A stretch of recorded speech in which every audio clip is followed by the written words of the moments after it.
আজকে যে বিষয়টা নিয়ে আমি কথা বলতে চাই, আমার কাছে মনে হয় যে এই দেশের আপামর জনসাধারণকে এই জিনিসটা চোখে আঙ্গুল দিয়ে দেখাবার প্রয়োজন রয়েছে। আমার আগে আর কয়েকজন এই বিষয় নিয়ে কথা বলে গেছে, কিন্তু আমি আসলে এই ব্যাপারটাকে যেই সাইকোলজিক্যাল একটা দিক থেকে দেখবার চেষ্টা করছি, এই ভাবনাটা আপনাদেরও জানানো জরুরি বলে মনে করছি। আপনারা জানেন যে উত্তরায় মাইলস্টোন স্কুল অ্যান্ড কলেজে ভয়াবহ এবং মর্মান্তিক যেই দুর্ঘটনা ঘটে গেছে, যে যুদ্ধ বিমান বিধ্বস্ত হয়েছে, পাইলট তৌকির ইসলাম নিহত হয়েছেন, তিনি ইজেক্ট করেছেন, ইজেক্ট করবার পরে বের হয়ে হসপিটালে নেওয়ার পরে মারা গেছেন। সেই মৃত্যু নিয়ে যথেষ্ট পরিমাণ সন্দেহ রয়েছে। কত ছাত্রছাত্রী মারা গেল, কত অভিভাবকরা মারা গেল, আজকের দিন পর্যন্ত সেটি নিয়ে সরকারি কোনো বিবৃতি নেই। লাশের সংখ্যার জন্য দাঁড়ে দাঁড়ে অভিভাবকরা ঘুরছেন, তাদের বন্ধু বান্ধবরা ঘুরছেন। এসব সমস্ত অরাজকতার মধ্যে একটা অদ্ভুত জিনিস আমরা সবাই লক্ষ্য করলাম। সেটি কি? আসলে দুটো অদ্ভুত জিনিস, যেটির একটি নিয়ে আমি গতকালকে বলেছি। সেটি হচ্ছে যে আপনার এই ইউনূস হঠাৎ করে মানুষের কাছে টাকা চাওয়া শুরু করলো। সেটি নিয়ে যেহেতু একবার বলেছি, এই ভিডিওতে আমি আর বলছি না। দ্বিতীয় যে বিষয়টা, আমি জানি না আমারই মতো আপনাদেরকে বিস্ময় বা বিস্মিত করেছে কিনা, সেটি হচ্ছে বাংলাদেশের বেশ কিছু রাজনৈতিক দলকে ইউনূস তার কার্যালয়ে ডেকেছে। সমস্ত দলকে ডাকেনি, সেখানে 4টি দলকে। একটি হচ্ছে এনসিপি, যাদের এখনো পর্যন্ত নির্বাচন কমিশনে কোনো নিবন্ধনই হয় নাই, তাদেরকেও অন্যতম বড় দল হিসেবে দেখিয়ে ইউনূসের কার্যালয়ে ডাকা হয়েছে। ঐক্যমত্য কমিশনের মতো সব দলের সমন্বয়ে একটা মিটিং হিসেবে। সেখানে জামাত ছিল, আরো অন্যান্য ইনসিগনিফিকেন্ট পার্টিসরা ছিল। এর মধ্যে গুরুত্বপূর্ণ আমি বলবো একটা দলে ছিল বিএনপি। রাজনৈতিকভাবে দলকে এমনভাবে প্রোটোকল দেওয়া হচ্ছে যা অত্যন্ত দৃষ্টিকটু, এবং এই ধরনের প্রোটোকল দেওয়া হলে রাজনৈতিক মহলে ভিন্ন একটি বার্তা আপনার প্রেরিত হয়। যে 4টা দলকে কোন ক্রাইটেরিয়ায় বড় দল কিংবা প্রধান দল হিসেবে তারা সিলেক্ট করলো, এবং তার মধ্যে একটা দলের তো নিবন্ধনই নাই, সদ্য গঠিত হয়েছে। এবং এই অভিযোগটা মোটামুটি বৈঠকে উত্থাপিত যারা করেছেন বাকিরাও সমর্থন করেছেন যে সরকারের কর্মকাণ্ডে এবং ভূমিকায় দেখা গেছে যে তারা এনসিপির প্রতি একটু পক্ষপাত দুষ্ট ভূমিকা পালন করছে। কিন্তু বিষয় এগুলো না, কে গুরুত্বপূর্ণ কে অগুরুত্বপূর্ণ, সেটা থেকে সবচেয়ে যে ব্যাপারটা আমার মাথার মধ্যে স্ট্রাইক করেছে, সেটা হচ্ছে এই মিটিংটার মধ্যে আলোচনা হয়েছে যে আওয়ামী লীগের প্রশ্নে সবাই এক কিনা। খেয়াল করে দেখেন, এই ছোট এঞ্জেলরা, ছোট বাচ্চারা মারা গেছে, পুরে খাক হয়ে গেছে, কয়লা হয়ে গেছে।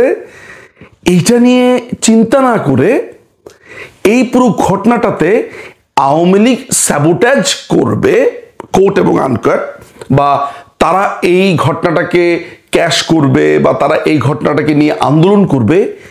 ইউনূসের মাথাতে এই ভয়টা কাজ করছে। তার মাথাতে এটা নেই যে অনেকগুলো স্টুডেন্ট মারা গেছে, তাদের চিকিৎসা, তাদের ভবিষ্যৎ, তাদের ফ্যামিলির ভবিষ্যতের চিন্তা, তাদের ক্ষতিপূরণ, এগুলো মাথার মধ্যে নেই। মাথার মধ্যে প্রথমেই কাজ করেছে আওয়ামী লীগ চলে এলো কিনা। সেইখানে সেই মিটিংয়ের মধ্যে আমরা দেখেছি কি বিভৎস এবং কুৎসিত ভাবে ইউনূস হাসছে। আপনারা নিশ্চয়ই ভিডিওতে সেটা দেখতে পাচ্ছেন। মানে হাসিটা দেখেই মনে হচ্ছে একটা ড্রাকুলা বসে আছে, একটা ভয়ঙ্কর লোক বসে আছে। এই লোকটি ছাত্রছাত্রীদের কথা ভাবেনি, তার মাথাতে প্রথম চিন্তা এসেছে তার গদি নিয়ে। তার গদিটা না নড়ে যায়।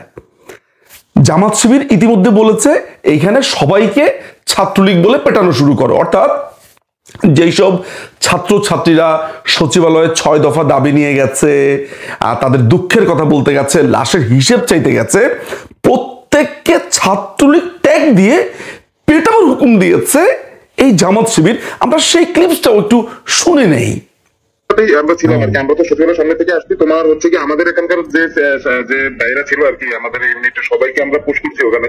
পুলিশের যথেষ্ট সহযোগিতা করেছে। ওইখানটা আমরা আমাদের যে গ্রুপগুলো ছিল প্রত্যেকের যতগুলো আইডি আছে আইডিগুলো থেকে ছাত্রলীগের বিষয়টা আমরা কিন্তু সামনে আনার চেষ্টা করছি। আপনারা আর কি আপনাদের জায়গা থেকে একটু সহযোগিতা করুন, আপনারা আপনাদের ওই ইউনিট গুলো ছবি একটু বলে দেন। আমরা কেন্দ্রের সাথে সমন্বয় করছি, কেন্দ্রের বাইরেও আর কি এখানে তো খায়রুল ভাই আছে, উনিও বলছে অনেকবার, আমরা ওইভাবে সবগুলো ছড়াইছি, ছাত্রলীগের বিষয়টা সামনে আনার চেষ্টা করতেছি। আপনারা আপনাদের যতগুলো আইডি আছে এগুলো অ্যাক্টিভ করে একটু ছাত্রলীগের ভাই এখানে কিন্তু ছাত্রলীগ ফয়দা করছে, বুঝছেন? ফয়দা নিয়ে এই জন্যই ওদের সামনে আনতে হবে, বুঝলেন? ওরা থাকুক বা না থাকুক, ওটা আমাদের পেজগুলোতে মিমস বানানোর দরকার আর কি। ওরা দেখলাম যে একটা আগের স্লোগান ঢুকাই দিচ্ছে, বুঝলেন? ওখানে ঢুকাই দিল শেখ হাসিনাকে চাই, হ্যান ত্যান বলছে। হ্যাঁ, আমরা ওটাকে আবার দিচ্ছি ইচ্ছা মতো। আমরা যে কোনো কিছুর জন্য প্রস্তুতি নিয়ে রেখেছি আর কি। যদি ওরা বড় করতে চায় আমাদের সব ধরনের প্রস্তুতি আছে। সমস্ত শক্তি প্রয়োগ করতে হবে এখানে। সবাইকে ধন্যবাদ, সবাই কাজ করুন। প্রিয় দর্শক, আপনারা শুনলেন পুরো ব্যাপারটা কি দাঁড়িয়েছে। এই মৃত আত্মা, এই ছোট ছোট বাচ্চারা, এদের উপর দিয়ে ক্ষমতাটাই বেশি। মানে এদের কথা চিন্তা করবার প্রয়োজন নেই। জুসের কাপে চুমুক দেওয়া হচ্ছে, সেখানে দামি দামি পানির বোতলও দেখতে পাচ্ছি, হাস্যোজ্জ্বল মুখে সবার মিটিং। আওয়ামী লীগ চলে এলো কিনা আবার বিবৃতি দেওয়া হচ্ছে আওয়ামী লীগের প্রশ্নে সবাই এক। কি অদ্ভুত না? আমি জানি না যে দেশের সাধারণ মানুষরা এগুলো কিভাবে নিচ্ছে, তাদের অ্যাগনি বা পেইন বা তাদের রাগটা ঠিক কোন পর্যায়ে আছে। কিন্তু আমি যেটাতে বিস্মিত হয়েছি, এতগুলো লাশ, পোড়া দেহ, লাশের সংখ্যার হিসেব নেই, এত ক্ষয়ক্ষতি, এত কষ্ট, এত দুঃখ, এত মর্মান্তিক একটা ঘটনা, সবকিছু ছাপিয়ে ইউনূসের মাথায় এসেছে আওয়ামী লীগ।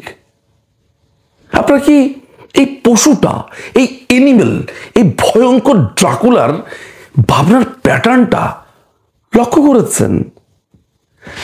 কি অদ্ভুত, তাই না?